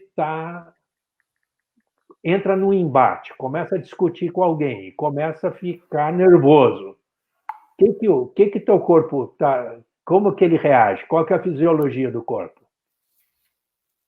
Ele está vendo que vai dar pau. Ele se prepara para porrada. Ele fala, não, vai ter porrada aqui vai ter enfrentamento. Bom, se vai ter enfrentamento, cara, é melhor eu ir com a minha força total. O sistema faz exatamente o contrário, ele joga o sangue para a periferia, para os seus músculos agirem mais rápido e com mais força. Sobe a adrenalina, sobe batimento cardíaco e você vai para cima. Certo? É isso. Então, o Goleman é muito legal. Agora, tudo isso o que é? Então, nós estamos vendo as emoções ligadas à fisiologia ditando os nossos comportamentos. Agora, onde dá problema? Né? Onde dá problema? Eu vou para cima e vou com tanta força que eu não, mas alguém pega uma arma, pega uma ferramenta, pega coisa e vai lá e agride o outro, vai lá mata o outro. Se a gente pegar os conflitos que nós estamos tendo aí, né? Polícia de Nova York essa semana, nós vamos ver um monte de coisa assim, né? Alguém perdeu o controle e pôs mais força, principalmente a polícia, né? Foi lá e espancou alguém, né? Então, nós estamos vendo o quê? Uma desassociação do instinto.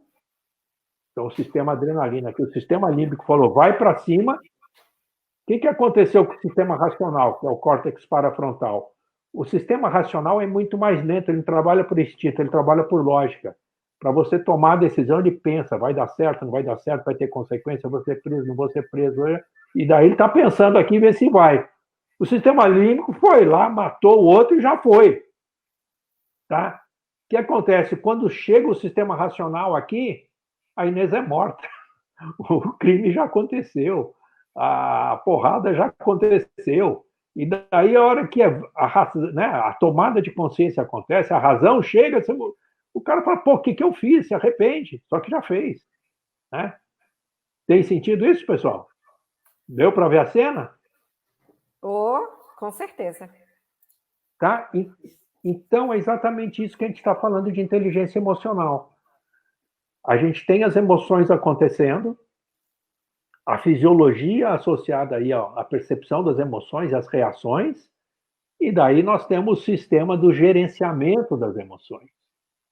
E esse aqui pode ser não, normalmente a gente ganha muito se a gente aprender a tratar com as emoções, racionalizar a gestão das emoções, tá? Então, normalmente, eu trabalho muito com os meus alunos, fala, você conhece as emoções? Quais são alguém, quem quer compartilhar comigo aqui? Uma emoção que é muito frequente na sua vida, ou no seu dia a dia. Pode ser aluno, pode ser professor, só por exemplo, nós não vamos criticar você, não. Policial, legal. Que emoção é muito comum aparecer no seu dia a dia? Dá para compartilhar conosco? Abordagem, suspeitos assim, que são de fora da cidade. Uhum. Então você já entra a emoção, já, né? Você já entra aquela adrenalina. Você já entra com uma adrenalina alta, né? Você entra com uma adrenalina alta. Então, por exemplo... Certo. Tá. Vê se tem sentido isso, Zé Vicente. Você provavelmente tem que se treinar muito na gestão das suas reações. Pô, você é autoridade, né? Você provavelmente anda armado. Você pode ter uma reação que é fatal, né? E pode ser que seja legítima defesa, se precisar. Mas você precisa ser muito treinado, você precisa investir muito, eu acredito, ver se o que eu estou falando tem sentido.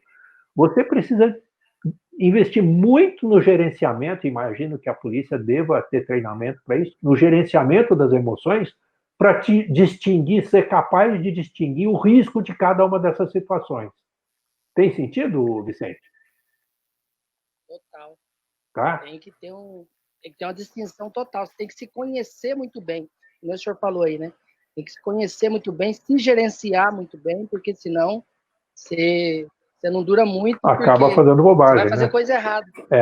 Tá? Então, por exemplo, pegamos aqui, legal o que o Vicente está colocando. Para uma carreira profissional de um policial, a inteligência emocional é fundamental para distinguir um bom policial da intenção de ser um bom policial, mas às vezes a incapacidade ou a baixa inteligência emocional vai levá-lo para fora da organização, tá? Ou por incompetência, ou por processo, ou seja lá o que for. A intenção dele era boa, mas a incapacidade de gerir isso bem acabou limitando a vida profissional dele, ou pode acabar limitando a vida profissional, tá? Então, acho que aí o caso do cliente nos ajudou muito, tá?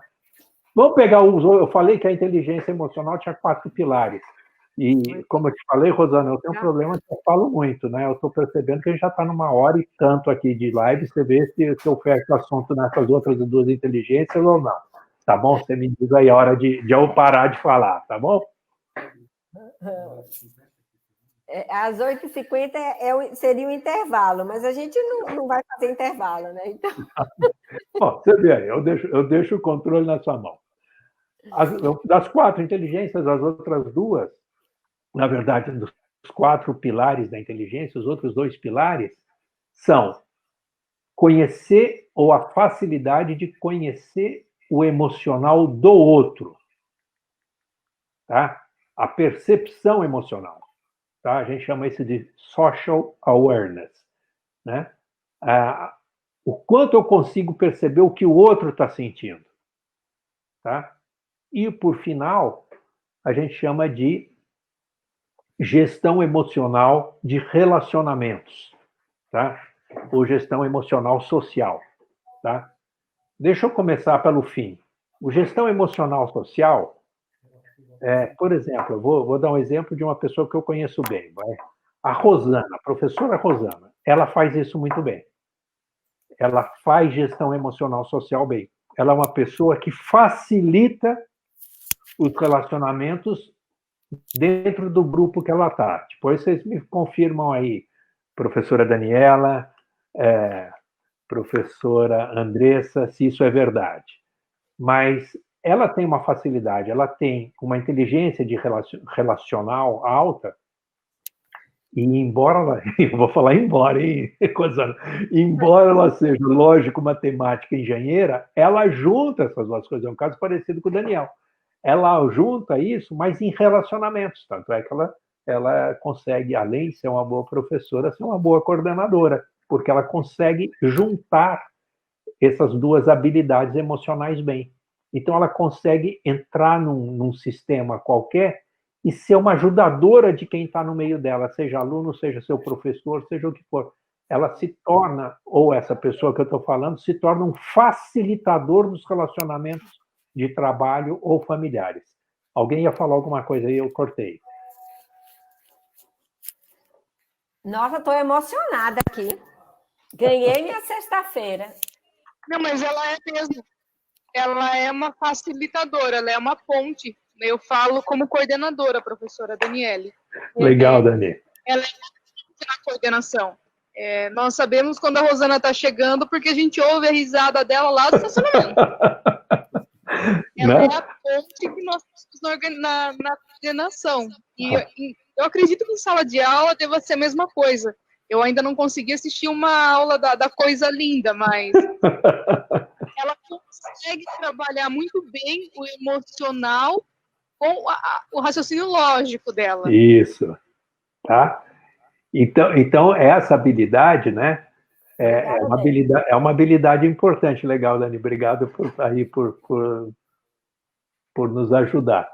Então, essa habilidade faz parte da inteligência emocional das pessoas. Então, a gente poderia destacar aqui das inteligências, quer dizer, o perfil de inteligências da Rosana é diferente do meu perfil de inteligência.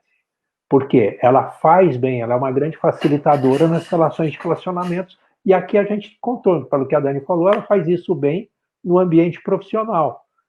Com certeza ela deve fazer isso bem também no ambiente familiar, tá? Porque vai virando um padrão de comportamento. Então ela faz isso legal. Eu, por exemplo, eu sou péssimo, eu sou zero em perceber o emocional do outro. Eu não tenho essa habilidade, eu preciso treinar muito para desenvolvê-la. Tem gente que tem mais essa habilidade. Sabe aquela pessoa que chega assim, olha para outra pessoa e fala: fulano, você não está legal hoje, o que está acontecendo? Vocês já viram gente assim, não? Quem pode me contar aí um exemplo? A Rosana. Ela mesma? Eu conheço outra pessoa. Eu ligo, quando ela atende o telefone, ela sabe se eu estou bem ou se eu não estou. Legal. É a Rosana. Ela mesma? Está ali comigo na coordenação em sala de aula. Ela consegue saber como é que eu estou sem olhar para mim. Legal. Mas foi bacana aí o exemplo que você deu. Às vezes pelo tom da voz, pela velocidade da fala, né? Você fala, tem alguma coisa errada, não está no padrão, não está no todo dia, né? Às vezes na forma do olhar, no brilho dos olhos, você sabe que a pessoa está feliz, fala, nossa, seus olhos estão brilhando. Eu uso muito, e aqui usar a tecnologia é sensacional. Como eu faço esse design de futuro, né, que tem uma parte de coaching que eu trabalho muito, mesmo com o meu cliente empresarial, para mim é muito importante, e aqui vocês estão vendo meus olhos, tá? Eu vou abrir bastante aqui, viram? Vocês estão vendo meus olhos. A gente vê os olhos do outro, vocês imaginam o quanto isso facilita a gente entender as circunstâncias, entender a ação, tá? Para onde a pessoa está olhando, se está olhando para cima, se está olhando para baixo, tudo isso tem significados emocionais interessantes do que a pessoa está pensando, como ela está pensando. Isso aí vem da PNL, mas não é disso que eu quero falar. Mas então, você poder olhar nos olhos, você percebe o emocional do outro. E isso é uma parte das inteligências, a capacidade, então, de perceber o emocional do outro. Isso é importante, gente? Você saber o emocional do outro é importante? Extremamente. Alguém consegue me dar um exemplo?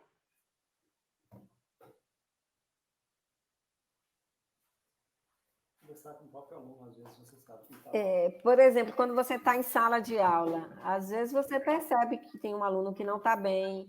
E já aconteceu várias vezes comigo. E muitas vezes eu chamo o aluno do lado de fora, e aí eu pergunto o que está acontecendo. Eu percebo que ele não está bem, está alterado. E às vezes eu até falo para ele: olha, vá para casa e faça a atividade em casa, resolva a sua situação lá, porque é perceptível que você não está bem. Então, às vezes, vá mais cedo para casa que você consegue se resolver. Às vezes, e geralmente é um problema familiar. Então, a pessoa vai para casa e consegue. Está preocupada, está longe. Legal. Então, isso eu acho interessante. Essa questão de você ter essa empatia, né? De você olhar para o outro e você enxergar o outro. Não enxergar qualquer pessoa, mas enxergar a pessoa. Com todas as particularidades dela. Então, isso faz você sentir o que ela está sentindo. Eu tenho uma amiga que falou uma vez isso para mim, nunca ninguém tinha me dito. Ela disse que ela é uma pessoa muito inteligente, assim, ela tem um ponto, é médica, é minha médica, e ela disse uma vez que eu despertava que se ela fosse resumir uma palavra para mim, seria empatia. Legal. Né? Então, que eu disse colocar no lugar do outro, é óbvio, tem um monte de falha, mas eu acho que eu trabalho realmente isso, eu procuro enxergar o lado do outro. Então, isso me ajuda a perceber, a sentir o que a pessoa está sentindo, porque aí eu consigo ajudar a pessoa. Então, facilita, os relacionamentos acabam sendo facilitados por conta disso, porque você treina a se colocar no lugar do outro. E aí você acaba cultivando coisas boas, porque você quebra o egoísmo, você quebra os julgamentos. Quando você se coloca no lugar do outro, você quebra algumas coisas que contaminam o relacionamento. Que são julgamentos, né? Enfim. E isso ajuda os relacionamentos. E talvez seja isso que me ajuda a trabalhar isso, né? O meu pai tinha muito isso. Quando eu falava alô com meu pai sabia se eu estava feliz, se eu estava triste. Por mais que eu quisesse ficar preocupada, que eu quisesse esconder alguma coisa dele, ele sentia. E era característica dele. E não quer dizer que ele me amava mais do que minha mãe me ama. Minha mãe não tem essa característica. Mas cada um tem um dom, né, a ser trabalhado, ou uma inteligência, ou uma característica. Acho eu, né? Você é o meu... Deixa eu aproveitar, Rosana. Está vindo uma pergunta aqui pelo Instagram do Rogério Mendes. Boa noite, Rogério, cirurgião dentista. Ele está dizendo, deixa eu jogar a pergunta para vocês, tá? E depois eu sigo no que eu estava. O Rogério Mendes está dizendo o seguinte: o filho dele, de 11 anos, não quer fazer aulas online. O que ele faz? Vamos lá, vocês, professores universitários aí, coordenadores, me digam, o que eu respondo aqui para o Rogério, que está nos ouvindo? Bom, provavelmente o filho dele saiu da rotina. Às vezes ele está com sono. Então, assistir a aula online, ele vai ter que acordar cedo. Primeiro ponto, ele tem que retomar a rotina. Não sei se é o caso dele, mas eu estou dizendo o que eu sugeri à minha cunhada, porque ela também estava com dificuldade com as minhas sobrinhas. Tá. Rosana, como ele está no Instagram, ele não está te ouvindo. Então, eu vou contar o que você está falando para ele, tá bom? Tá bom? Dá um segundinho. Tá. Rogério, eu estou aqui com vários professores, coordenadores do curso de engenharia, de administração, da Universidade Anhanguera, e eu pus sua pergunta para eles, tá? Então, a professora Rosana, que é coordenadora de engenharia, mas acabou de se revelar aqui, seus colegas disseram que ela é uma pessoa muito inteligente emocionalmente. Ela tem uma alta inteligência emocional, principalmente relacional e percepção emocional dos outros. Ela diz o seguinte, que a dica que ela está dando para você, Rogério, é que talvez a rotina da escola, de ir para a escola, ver os amigos do seu filho era algo importante. E esse valor ele não percebe nas aulas online. Então, a gente precisaria trabalhar, ajudar você e seu filho aí a tornarem as aulas online mais lúdicas, mais legais. Só complementando aqui o que a Rosana está falando, eu tenho meu netinho de 3 anos e meio que também está sem aula, né? Mas a escolinha dele não tem o que ensinar nessa idade, mas cultivar a relação do professor com o aluno, com os amigos, fizeram com que eles se reunissem, pelo menos alguns dias por semana, só para brincarem pela internet, para criar o hábito de manter a conexão entre as pessoas. Pode ser que o sistema que a escola do seu filho está usando, Rogério, ele não esteja sendo lúdico, não esteja criando uma atratividade, ele esteja muito rico em conteúdo, mas ele perdeu alguma coisa que seu filho valorizava muito. Você, como adulto, você como pai, tenta chegar mais perto, tenta ajudar seu filho e ajudar a escola a coletar um pouco mais de informações, né, no que realmente o seu filho está sentindo falta, e talvez com isso você consiga ajudá-lo. Me diz se eu respondi você, se ficou mais alguma dúvida. Obrigado por postar sua pergunta aqui, Rogério. Tá bem? Vamos lá. Outra questão, Franco, que o filho dele está na adolescência, 11 anos é uma idade... Começo da adolescência, né? Começo da adolescência. E hoje as crianças são muito precoces, né? Então ele realmente tem que estar mais perto dele para fazer despertar esse interesse dele. Não é algo fácil. Aí, ó, então esses os desafios. Olha que interessante. Um pai, né? Um pai, cirurgião dentista, provavelmente um profissional liberal bem resolvido, né? Tendo que enfrentar questões que não parecem que são de pai, né? Mas são. Olha que sensacional. A gente está pegando aqui um pai, sexta-feira à noite, né? Preocupado em ajudar seu filho. Parabéns, Rogério. É isso mesmo, viu? Muito legal. Ele falou que o filho dele fica aí um tempo grande diante do micro, né?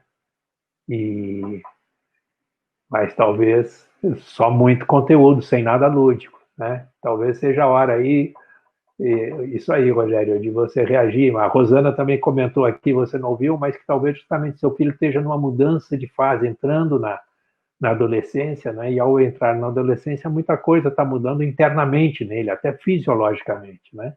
Então, que talvez conectar, né, essa passagem, né, de um menino, de uma criança para um jovem adolescente, são muitas coisas acontecendo ao mesmo tempo. Muito bom, ótimo, obrigado pela sua interação aqui, Rogério. Seguimos lá, gente? Sim. Então, vamos fechar a inteligência emocional aqui, Rosana, exatamente nesse ponto. Então, além daqueles 9 pontos de inteligência, a gente agregou aqui 4 pontos de inteligência emocional, 4 pontos que podem ser trabalhados, né? E a percepção emocional do outro é importante, né? E a habilidade em trabalhar com elas é muito importante, talvez até no caso do Rogério aqui, que nós estamos comentando, né? Em perceber o sentimento, muito mais do que o conhecimento que está sendo ministrado online para o filho dele, perceber o sentimento, o que falta, o que emocionalmente o filho dele está sentindo no distanciamento, às vezes, da escola, dos amigos e assim por diante, né? E daí criar um mecanismo para suprir isso, que pode ser até um bate-papo por Zoom, que ele possa ter com os amigos, né? Da escola, tá? Então, isso é importante. Então, pessoal, eu ainda tinha um tópico que é a inteligência de mindset, mas pelo avançado da hora, eu não vou falar desse assunto hoje. Rosana, você me convida para uma próxima aula, pode ser? Lógico que eu convido. A gente pode fazer uma outra live daqui a 2 semanas, fazer a gente, pelo menos a gente gostaria, né? Se você puder, né, Dani? O que é que você acha? Não.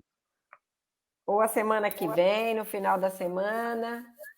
Não, final da semana que vem é Dia dos Namorados. Aí o pessoal vai sair com os namorados. Vamos trabalhar nossa inteligência emocional no dia 12, né?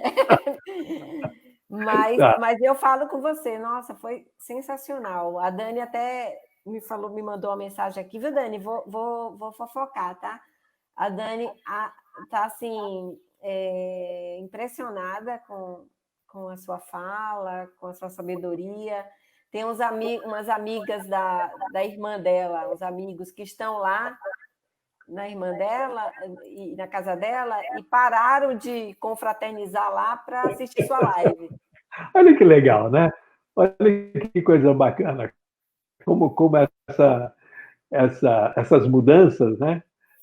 Acabam criando situações novas. Obrigado aí a Dani, obrigado a quem está nos assistindo. A ideia é justamente a gente compartilhar, ensinar aprendendo e aprender ensinando, né? Para mim, a noite de hoje foi uma noite muito rica, aprendi muito com as situações, com o que vocês expuseram aqui. Eu sugiro um tempinho aí um pouquinho maior, Rosana, mas a gente combina, tá? Talvez 3 semanas, se bem que se for férias, 2 semanas, tá? De 2 a 3 semanas até, para a gente estar renovando, tá bom? Mas para mim sempre é um prazer, sempre é uma honra estar com você, com seus alunos, e ainda mais hoje que a gente teve uma oportunidade maior de estar com seus colegas, né? Não só com o Renato, com o professor, mas com a professora Andressa, a professora Antônia, a professora Dani, enfim, de a gente realmente tornar esse momento num debate, num momento gostoso, né? Um aprendizado que para mim é muito mais lúdico, tá? Muito mais humano, tá bom?